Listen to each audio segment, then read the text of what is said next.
Can you imagine having to work with these truth twisters? That's what a certain civil servant tweeted as he resigned around the time of the Dominic Cummings affair. My name's Mike Cashman. If you find this video interesting or useful, please subscribe to the channel. Britannia waives the rules, and waiving the rules is what this is all about.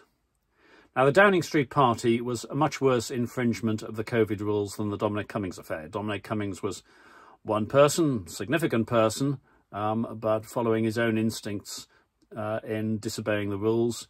The Downing Street Christmas party, or parties, and Johnson has been asked to extend the scope of the Cabinet Secretary's investigation to cover all the parties. Those parties are a much more significant infringement of the rules because they're happening in Downing Street. They have to be officially sanctioned. It's ridiculous to imagine all of this happening hidden away from Boris Johnson, and that he was not told about it, and that it had to be kept secret from him. So he knew about it, and he's the boss, so he could have stopped it. We've now had Allegra Stratton resigning. Whether she was told to resign or not, I don't know. She is not the main culprit in this event, in this affair. I don't believe that she arranged the event.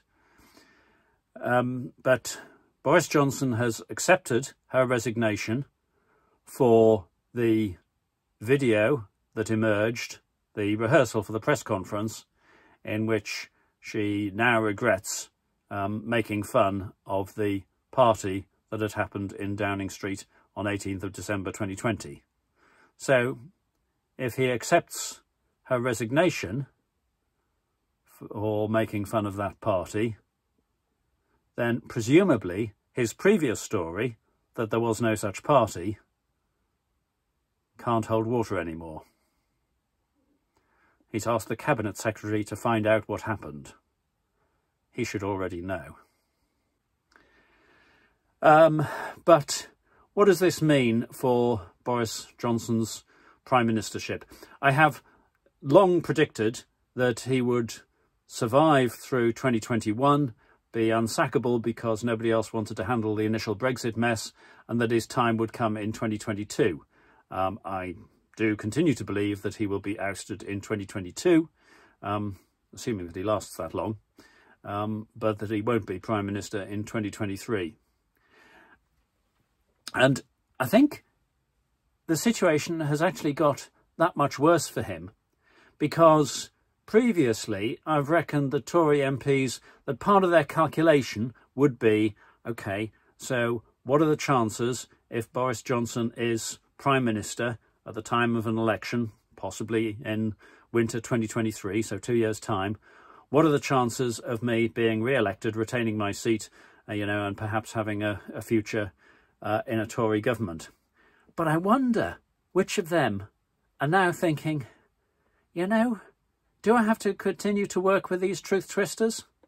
If I was to get a job in government, am I going to be working for Boris Johnson and have to come out with this nonsense that there was no party and that the rules were followed at all times? Do I continue to work with these truth twisters?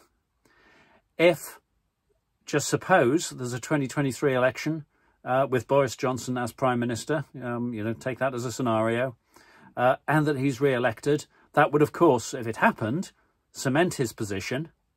I'm just wondering which Tory MPs are thinking, I've had enough of this Johnson incompetence and sleaze, over Brexit, over COVID, over Afghanistan, the second jobs, the Owen Paterson, the attempting to undermine the Parliamentary Commissioner for Standards, and the wallpaper and the holidays and the Jennifer Arcuri and everything else. How much longer can I stand working with this man? Wouldn't it just be better to have somebody else in anyway?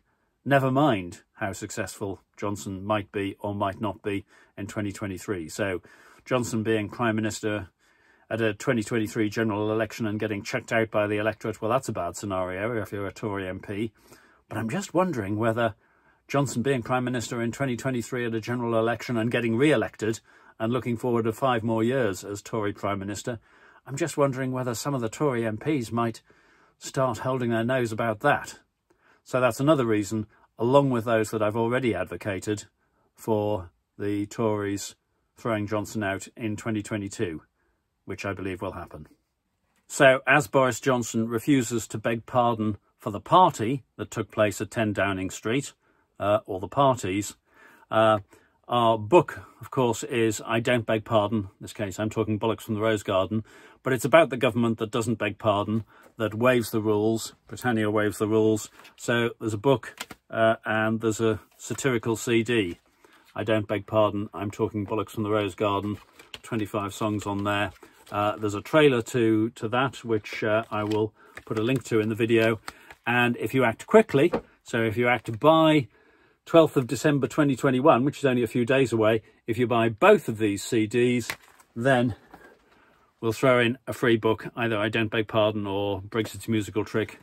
And you can specify which one you want. Send me a message on Etsy. So I'll send an email to info@viewdelta.com if you're buying on Amazon.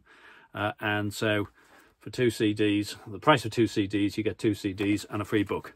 So there's 3 gifts that you can give, which are rather special. And somebody you love would love to get those as a gift from you. But what do you think? Do add your thoughts in the comments on the video.